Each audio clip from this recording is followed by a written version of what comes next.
Then the Lord said to Moses, "Go into Pharaoh and say to him, 'Thus says the Lord, let my people go, that they may serve me. But if you refuse to let them go, behold, I will plague all your country with frogs. The Nile shall swarm with frogs that shall come up into your house, and into your bedroom, and on your bed, and into the houses of your servants and your people, and into your ovens and your kneading bowls.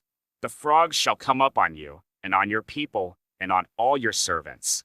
And the Lord said to Moses, "Say to Aaron, stretch out your hand with your staff over the rivers, over the canals and over the pools, and make frogs come up on the land of Egypt." So Aaron stretched out his hand over the waters of Egypt, and the frogs came up and covered the land of Egypt. But the magicians did the same by their secret arts and made frogs come up on the land of Egypt. Then Pharaoh called Moses and Aaron and said, "Plead with the Lord to take away the frogs from me and from my people, and I will let the people go to sacrifice to the Lord."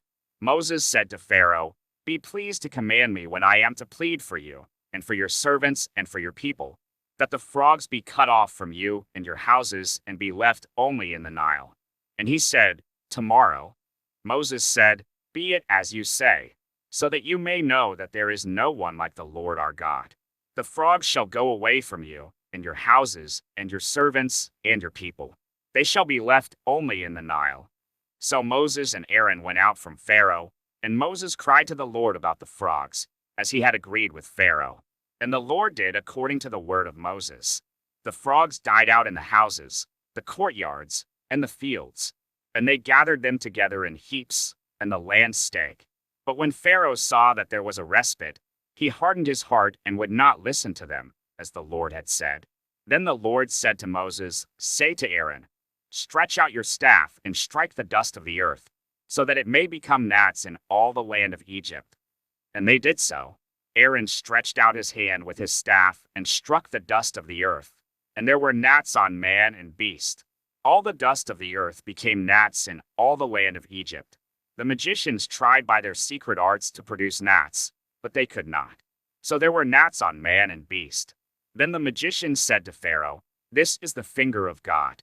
But Pharaoh's heart was hardened, and he would not listen to them, as the Lord had said.